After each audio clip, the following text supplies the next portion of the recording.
Water, bottled water, two kids shouted as they hawked what they were selling. Lisa balanced a tray piled with homemade banana bars, while her older brother Leo carried a small bucket packed with bottled water. "Buy some, please," another kid called out. "Oh, Layla, didn't Mom tell us to stay at our spot because Lila and Liam are there? She's got no one to help her." Lisa snapped at her little sister. "I don't want to. You two always do the selling, and then I end up with nothing saved for my school uniform." Layla pouted, lips pushed out. "And school supplies. I want to study," she grumbled, lower lip still out, answering her big sister Lisa. "Layla, you don't understand. I'm older. I have to get back to school. You're only 8. Mom and Leo teach you every day. Why are you so hard-headed?" Lisa shot back. Layla just gave her a look. "That's enough, both of you.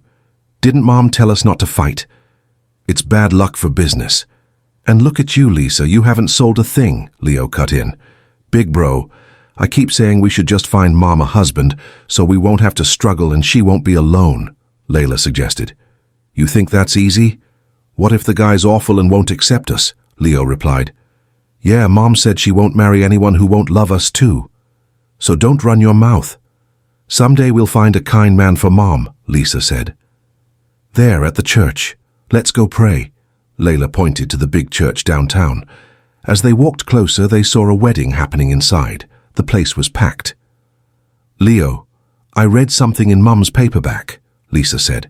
"It said if a woman catches the bride's bouquet, she's the next to get married."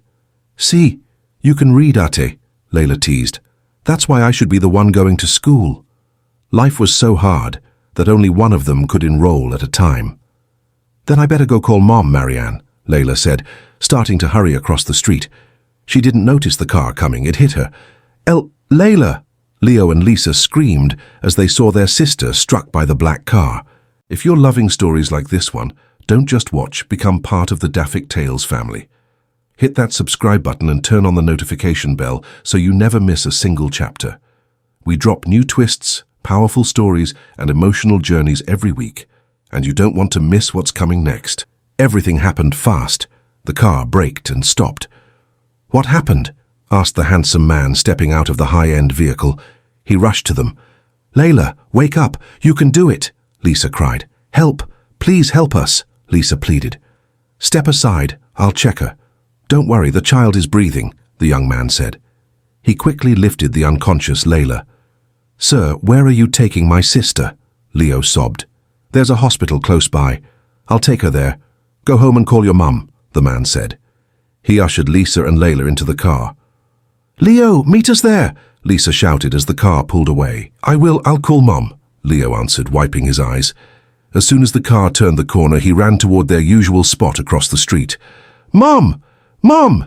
Marianne!" Leo yelled, out of breath as he sprinted up. "Leo! What happened? Where are your sisters?" Marianne frowned, worry rising. "Layla was rushed to the hospital. Lisa went with her. She got hit by a car," Leo choked out. "What?" Marianne's voice shook as fear spread through her chest. "Come on, take me to Layla, now." She scooped up the baby, Lila, and took 7-year-old Liam by the hand. "Liam, hold tight to your brother Leo," she told him. They half walked, half ran to the hospital. "Leo, are you sure this is the hospital he took them to?" "Yes, Mum. What if that man did it on purpose? What if he's dangerous? Why did you let him take your sisters?" "They're girls. Where is he? I'll call the police," she cried, nearly hysterical. "Mom." Leo tried, but she rushed straight to the ER desk, kids in tow. "Nurse, did someone bring in 2 children? One was hit by a car. I'm looking for my kids," Marianne said, voice trembling. "Please calm down," the nurse replied gently. "Yes, a man brought a child in. He's handling the bill and the prescriptions the doctor ordered." "Where is that man? I'm going to call the police. He's at fault," Marianne said sharply. "Mum," Leo interjected, "it wasn't on purpose. Layla ran out first." "She's still a child. That's why you shouldn't be so far from me," Marianne answered, still shaken. "I told Layla not to leave my side." "You know what?" A male voice cut in behind them. "Don't blame the kids. Maybe look at yourself first. What kind of parent lets your children sell on the streets?" Marianne turned and saw a stranger, tall, well-dressed. It dawned on her he was the driver. "Listen, you don't know what we're going through," she snapped. "You think I neglect them? If not, where's your husband? Why aren't you getting help from him?" he asked. "Mom!" all the kids exclaimed together when they spotted Lisa and Layla's curtained bed. Marianne shot the man a glare and hurried to her daughters. "Kids, how are you, Layla?" She examined Layla anxiously from head to toe. "I'm okay, Mom. It's just Layla," Lisa said. The man stood aside. Marianne, still flustered, used the hem of her house dress to wipe her nose. She'd cried so hard her nose was running. "The doctor says Layla's condition is okay," the man said. "I already bought all the medicine. Thank God it's only scrapes. For all I know, she could have a broken bone. If she ends up disabled because of this, I'll have you arrested." "Hit and run," Marianne shot back over the top. The man let out a small, disbelieving laugh. "Do you even know what hit and run means? I didn't run. I brought them here." "Yeah, you brought them, but you still hit her. If anything happens, you'll answer for it," she insisted. "Mom, that's enough. Mr. David has been kind," Lisa said. "They said we can be discharged, but Layla can't walk yet. He's going to carry her and drive us home." "I can take my kids," Marianne said stiffly. "You might struggle," David answered softly. "You said I'm responsible. Let me carry her and drive you. Please." "No, give me the medicine, and you better be telling the truth about what the doctor said. If not, I'll find you and Sue," she warned. Leo tugged her sleeve. "Mum, are you sure?" Leo whispered. Marianne gave him a quick wink. Truth be told, she didn't trust the man yet, and worried he might be dangerous. She didn't know how she'd protect the kids if he tried anything. "Yes, come on, kids. Your dads are waiting," she said absently. "Dads?" David echoed under his breath, puzzled. He watched the family go. Marianne cradled Layla, Leo guided Liam and Lila, and Lisa carried the bag. David stood there, shaking his head as they disappeared down the corridor. "David," someone called. He turned. "Oh, Carol, hey," he said. "Heard you hit a kid," Dr. Carroll teased lightly. David scratched the back of his neck and smiled sheepishly, dimples showing. "Yeah, the mum's a character." "That family? They come here a lot when the kids get sick," Carol said. "She has a bunch of kids." "You know them?" "The mum said she'd have me arrested," he chuckled. "Don't mind it. She's bluffing. She's raising them alone." "It's rough," Carol replied. "I think there are two different dads." "Maybe she was just scared. There's been crime near their neighborhood." "She's on high alert," Carol added. "That's so. Poor kids." David fell quiet. "Help them," Carol said. "You've got money. Hire them, mum and kids. They're good people, hardworking." "I've got patience," she added, heading out. David remained, thinking hard. The next morning he drove early to the block where the accident happened. He circled for half an hour until he heard two kids yelling by the curb. "Rice Krispies treats! Fresh Rice Krispies treats!" the girl cried. David recognized her. He pulled over. "Bottled water, clean and cold," Leo shouted. "How much?" David asked. "Mr. David." Both kids beamed and hurried to his window. He stepped out. "How are you? I've been circling the block looking for you. Good thing I heard you," he said. "Mom moved our spot," Lisa said. "We're by the big church now. There are usually weddings." She stopped when Leo nudged her. "Lots of people go there," Leo added with a shy grin. "Got it. I'll buy everything you've got. Then take me to see Layla." "I want to make sure she's okay," David said. "Aren't you scared of our mom? She might have you arrested," Lisa asked, wide-eyed. "It's not that simple," he smiled. "And I want to see if your sister needs more medicine." "Mr. David, you're not a bad guy, right? There are creeps in our neighborhood. That's why Mom's so worried. Most of my siblings are girls. It's just me and Liam who are boys," Leo said, earnest and frank. "I understand. Where are your dads?" David asked gently. The two laughed. "You're funny, Mr. David. We don't have dads," Lisa said. "That's why Mom keeps a bat by the bed. The tiniest noise and she wakes up," she added. "That's dangerous. Doesn't your door lock well?" David asked. "Our place is old," Leo said. "We don't have money for repairs. Sometimes there isn't enough for food. We're saving for Lisa's school stuff. I can wait." "There they are, Mom and our siblings," Lisa pointed from the window. David's gaze landed on their mother. Marianne was young, pretty even beneath the smudges of a long day. Her hair was messy, her house dress frayed at the hem, but her figure was still striking. With so many kids, dressing up was the last thing on her mind. "Mom, Mr. David came with us," Leo announced. Marianne spun around. "Why'd you bring him here? We're busy," she snapped. "We sold out, Mom. Mr. David bought everything. Here," Leo said, handing her $500. "That's a lot," Marianne said, wary. David smiled. "I made it extra so you can restock." Marianne took only 100 and returned 400. "I'm not selling our lives. I don't take handouts. Might be strings attached," she said coolly. "Wow, no strings," David replied, surprised. "Please leave." "We're fine," she said, prickly again. "I heard there are creeps roaming your neighborhood. Why don't you work for me? I can offer a safer job," he said. "Why should I trust you? I don't know you." "For all I know, you're one of those creeps," she shot back. "There are police patrols around. We'll be fine." "Okay then, I'll buy out your goods again and you all go home," David bargained. "Yay, we can go home, Mom. Say yes, we're hungry," little Lila squealed. "Mr. David, when we get big, will you give us lots of food?" Lila asked innocently. "Lila, don't talk like I don't feed you," Marianne said, hurt. "I do my best." "Sorry, Mom," Lila murmured. "Mr. David, please just go so Mom won't cry," Leo pleaded. "All right, I'm going. But head home now. Here's 400 for everything." "Actually, make it 5, David said, adding another 100. He didn't leave, though, not until he saw them pack up and walk off safely. From across the street he watched, heart tugging as Marianne carried Layla, held little Lila's hand, and the other 3 kids hauled their baskets and buckets. "Why have so many kids if you've got no husband?" David muttered to himself, trailing them slowly in his car so they wouldn't notice. A few drunk men blocked the family.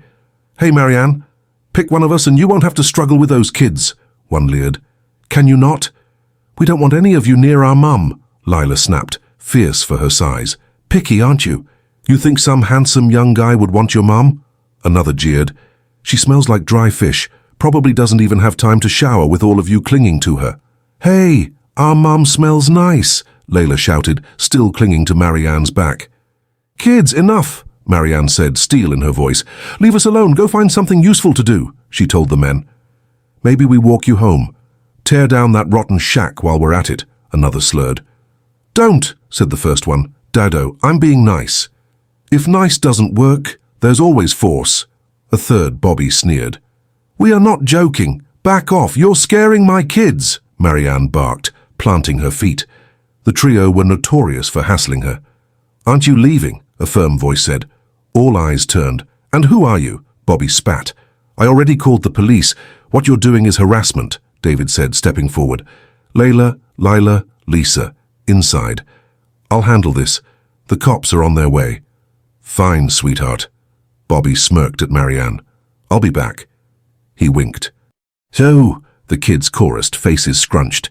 David stayed until the patrol car rolled up and the drunks shuffled off. He waited by the rusty fence of their battered duplex.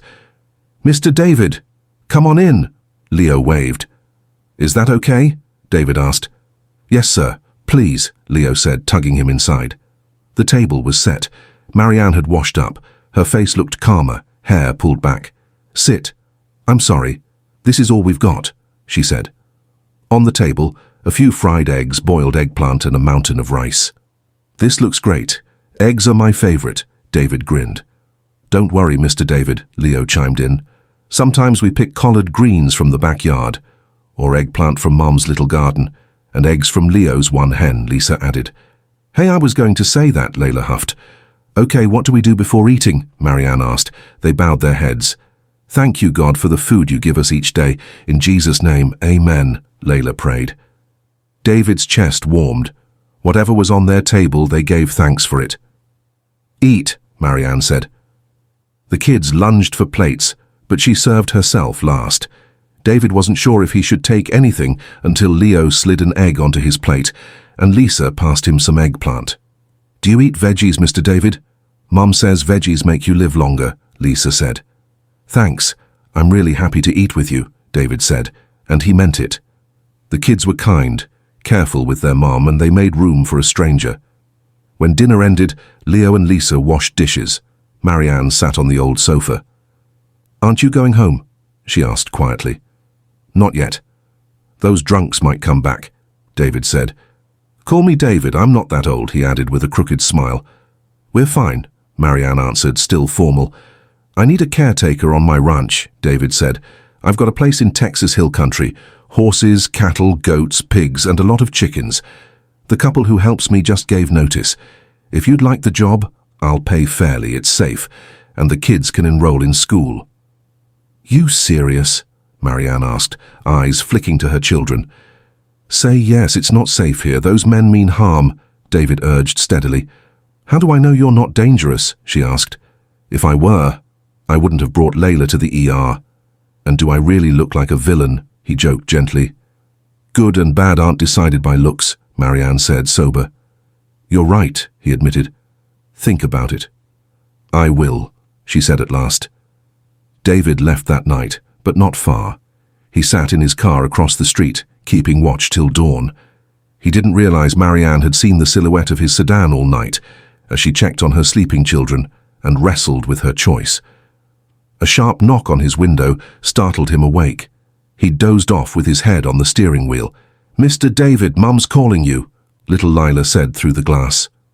"Okay, Lila. Let's go," David said, smiling as he stepped out. "Daddy David, I made you coffee," Layla announced when he came inside. He blinked at the daddy. "Sorry," Marianne said softly. Layla's always wanted a dad. "I want you, but not that Bobby guy. Can you be our dad instead?" Layla asked, guileless. David smiled. "Sure. Pretend works for now. You can call me Daddy." "Yes," Layla cheered like she'd won the lottery. "I'll take the job," Marianne said, steady now.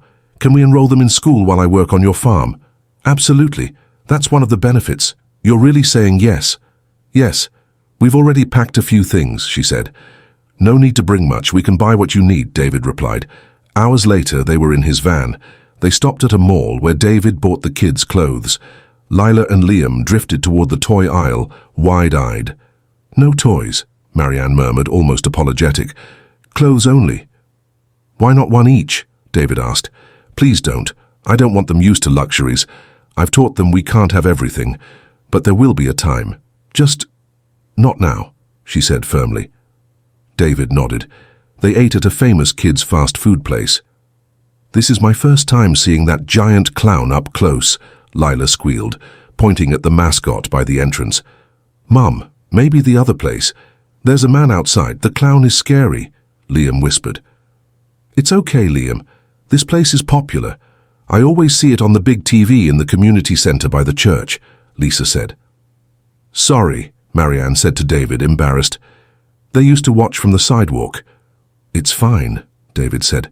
"That church is always crowded. What matters is you've raised them kind." "Hey, Mum's blushing," Lisa teased. "Lisa," Marianne warned gently. "Mr. David, we're looking for someone to marry our mum," Lisa asked, utterly serious, fork in hand. "Do you want to apply?" "What kind of question is that?" Marianne groaned. "Eat." "Do you have a wife, Mr. David?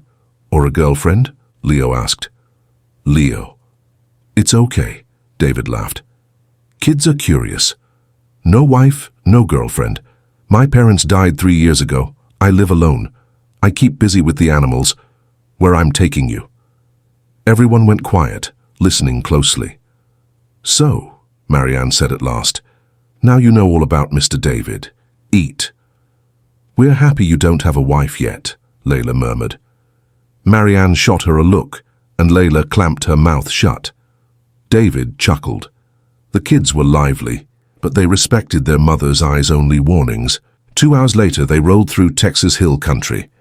The ranch had been his parents' dream. He had a crew, crops, and, behind the big house, pens he'd built. A clean piggery in one yard, a horse barn on the other. He loved riding. "Wow, so many horses," Leo gasped as they turned in. "Later, after you rest, I'll show you around," David said. "Careful getting out," Marianne guided. The kids' eyes went saucer-wide at the giant house. "You're rich, Mr. David," Lisa breathed. Come sit on the sofa and catch your breath. I'll have Simon bring fresh lemonade, David said. Who's Simon? Lila asked. He's the foreman. We've got a lot of pecan trees, David said. Are there lots of trees here? Lila asked. Plenty. It's not like New York City. Trees are rarer there, David said. Soon the table held platters for everyone, prepared by the ranch hands. So much food, Lila blurted. Lila, Marianne teased, you've said wow a dozen times. Save some for tomorrow, Leo laughed. It doesn't run out, does it, Daddy David? Lila asked, glancing at David. Marianne's cheeks flushed again. It's okay, David said. They can call me whatever they want. Maybe Lila doesn't remember her dad, he said quietly. Only Leo and Lisa remember, Marianne said. The three littles were toddlers when things happened. They miss having a father. Then after we eat, David said brightly, I'll show you your house, your very own. Yay! We have a house here? Lisa asked. Sure do, David said, stealing a look at Marianne. Days passed. David gave them a comfortable cottage on the property, big enough for 6. Marianne started work, cleaning stalls, keeping the pig pens tidy, feeding. Leo and Lila helped with the chickens and ducks near the pond. There were even turkeys. Mom, the turkey's tail is so pretty when it fans out, Layla said. It is, and when school starts I'm enrolling you in 1st grade. You'll be with Lila, okay? Marianne smiled. Yes. I thought I'd be the one teaching Lila once I got great at reading, Layla giggled. Mom, can Mr. David be our new dad? Leo asked carefully. At 12, he'd seen most of their struggles. Leo, Marianne said softly, I know you understand a lot. But keep those thoughts in your heart for now. Why? Don't you want us to know? I love you, all of you, more than anything. If someone loves me, I want him to love you first. I will never abandon you. Clear? She said, serious. Yes, Mom, Leo said, hugging her tight. I still vote for Mr. David, Lila declared. The others cheered. From a distance, David watched them, a smile tugging his mouth. They want me, he thought, heart thudding. Sir, why don't you court Marianne? Simon asked as he walked up. Before Jared does. Jared, David frowned. Mr. Don's son, just moved back from the city. He's teaching at the elementary school now, Simon said. Oh, didn't know Don had a son who's a teacher, David said, surprised. Mm-hmm. And the kids might have him when they enroll. I heard he plans to court her, Simon added. David swallowed. If someone good loves her and accepts the kids, that might be okay, he said, masking a twist of fear. Sure, but I trust what I can give more than what another man can, Simon said, meaningful. That night, David tossed and turned, Simon's words echoing. What if she doesn't want me? Near midnight, he noticed the barn light still on. He grabbed a flashlight and headed out. They nearly collided at the door. Mr. David, what are you doing out here? Marianne asked. I should ask you, where are the kids? Asleep. Cedra's in labor, she said, nodding toward the mare. Why didn't you tell me? You shouldn't be doing this, he blurted, irritation flaring at himself. Not her. Are you mad? She asked, wounded. No, sorry, I'm wrong, Marianne, he said quietly. Wrong how? She asked. I shouldn't have let you work this hard. I was afraid of what people would say, what you would think, but I can't stand seeing you strain. Tomorrow you move into the big house, no more heavy work, he said. Only specialists should foal a mare. I'll call Damon. Wait, call him, yes, but I want to stay. She's close, Marianne said, calm and steady. He called Damon, and they waited together in the dim, breathing, hay-dusted air. You should be in the house, David murmured. We're okay. The kids would just get excited. I don't want to bother you, she said. He took her hands and her eyes widened. What are you doing? I'm worried about you, and I'm scared you'll meet someone else. Give him your trust. Could you give it to me instead? He asked, voice low. I can't stand the thought of you all far from me. We've been together almost a month, and I see how hard it's been. Give me a chance, Marianne. I'm single. I promise to love all of you. You're sure? I have 5 kids, she said, searching his face. Can you love them too? Yes, he said. I already do. I think about you every night. Please, let me take care of you. Mom, say yes. Lila's voice rang from the shadows. They turned, 5 little silhouettes in the doorway. We want Daddy David for you and for us, Lisa said. Leo stood quiet, nodding. My children, Marianne said, eyes wet, beckoning them in. You are my heart. I will always choose your joy, but I must also be sure of my own. Thank you, David said to Leo, for being brave and honest. He looked at all of them. For everyone's sake, I'll court your mum. I'll keep asking until she says she loves me back. Promise you won't hurt her, Leo said. If you do, you'll answer to me. Son, thank you, Marianne whispered. You're growing up. After that night, David moved them into the mansion. The boys, Leo and Liam, got their own room, separate from the girls. Mom, can I still sleep next to you sometimes? Liam asked. Of course, until you're a young man, Marianne smiled. Then David led Leo down the hall. Where are we going? Leo asked as David opened a door. His eyes went wide, shelves on shelves of books. Can I study here? Leo breathed. You and everyone. So when school starts next year, you're all ready, David said. Thank you, Marianne said from the doorway. They've wanted this so much. Don't call me sir anymore, David said gently. This is me courting you, call me David. Oh, okay, she said, shy for once. The kids explored the library's computer and atlases, while David and Marianne headed for the kitchen. Where's your staff? She asked. I reassigned them to the other house for a while. Easier if it's just us so the kids can settle, he said, chopping onions. What are you cooking? She asked. Chicken soup, he said. Am I good at it? Not really, he laughed, just to make her smile. And that's how it began. Quiet dinners, small jokes, long days tending animals and reading with the kids. Marianne's heart tilted toward David. She was ready to say yes, but David, oddly, stopped asking, content just to be with them. Doubt crept in, and she pulled back a little. David noticed and decided. Leo, Liam, Layla, Lila, Lisa, all of you, he said one morning. Invite Mom to the beach at sunset. Don't tell her I'll be there. I've got a surprise. Promise Daddy David, they grinned. The next afternoon.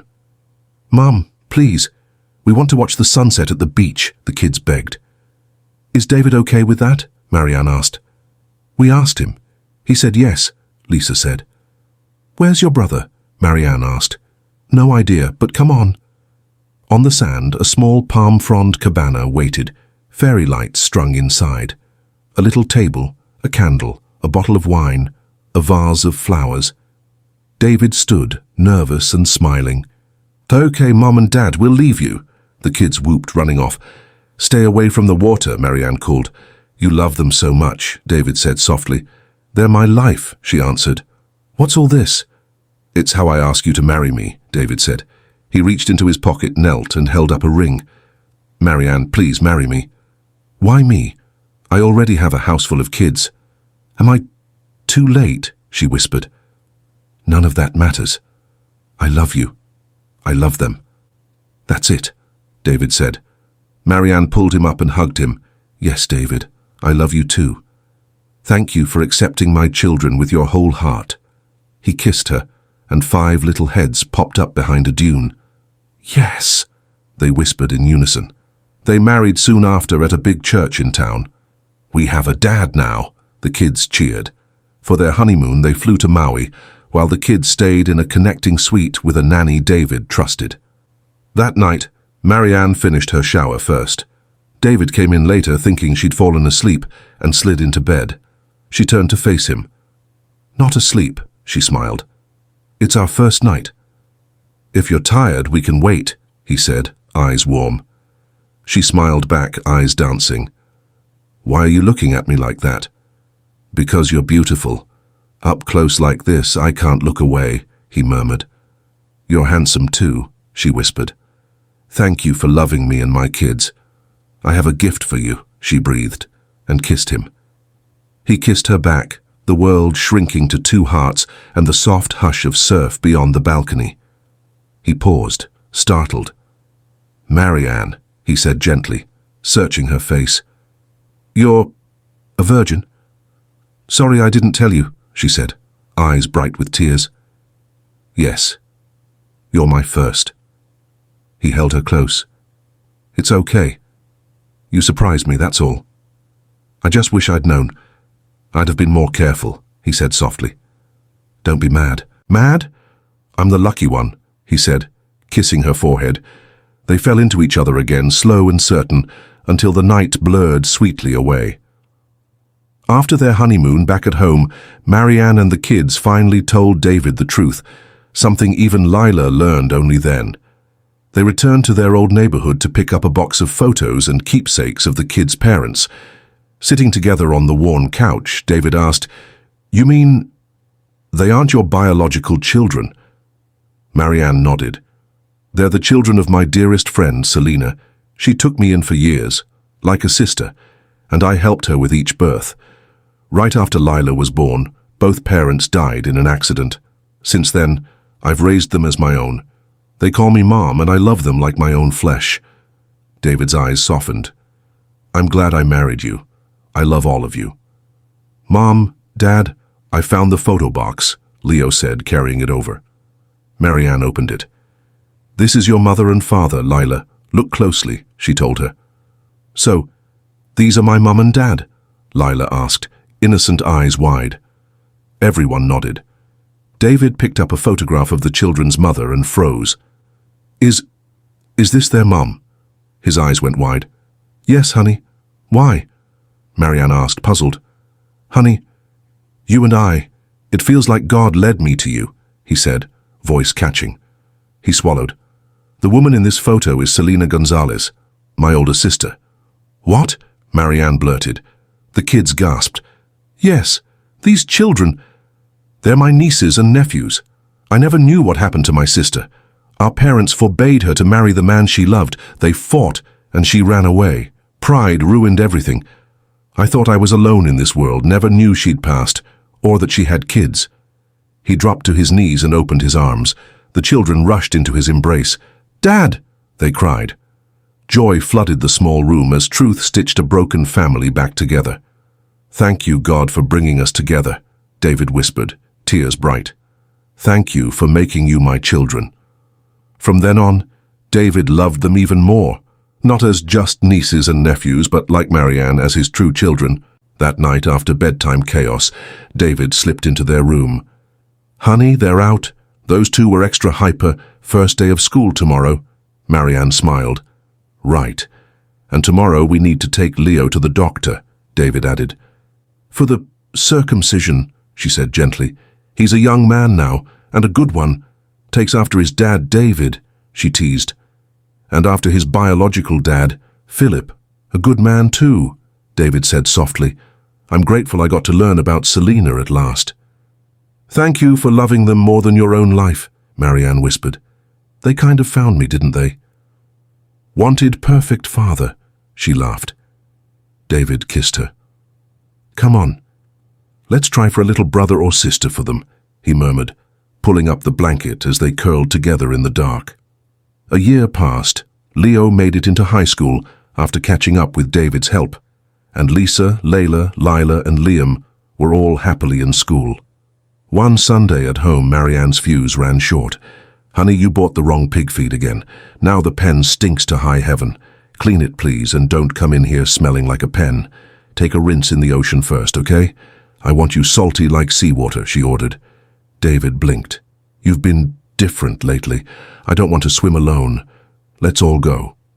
"No, I don't want you bringing that smell back to the kids.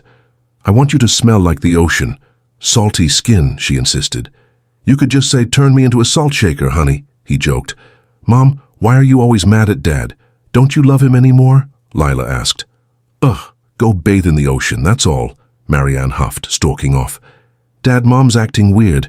She was like this when she was pregnant with Layla, Liam, and Lila," Leo said thoughtfully. "Ah, maybe she's pregnant," Lisa said, eyes lighting. "Maybe she's late," David mused, suddenly hopeful. He did as asked, soaked in the sea until late afternoon, then came home without rinsing. "Honey, smell me," he grinned, still damp. Marianne inhaled and melted into his arms. You smell like the ocean. Honey, be honest, are you pregnant? He asked. I don't know, she admitted.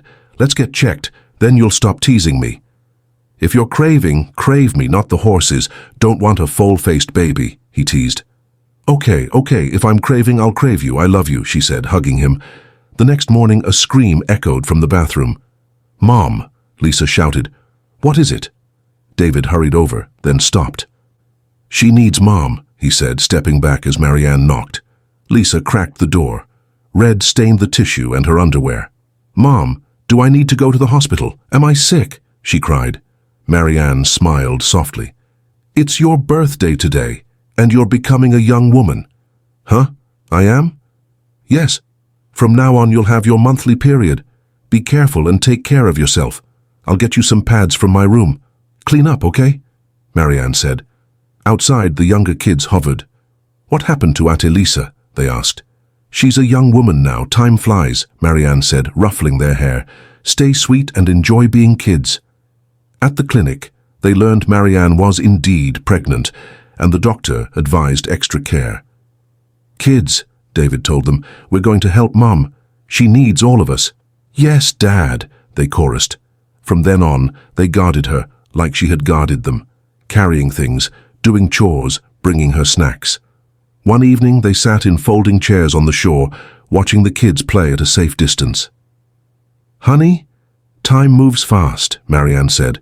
When I give birth, I'll care for our baby the way you cared for us. Thank you, love.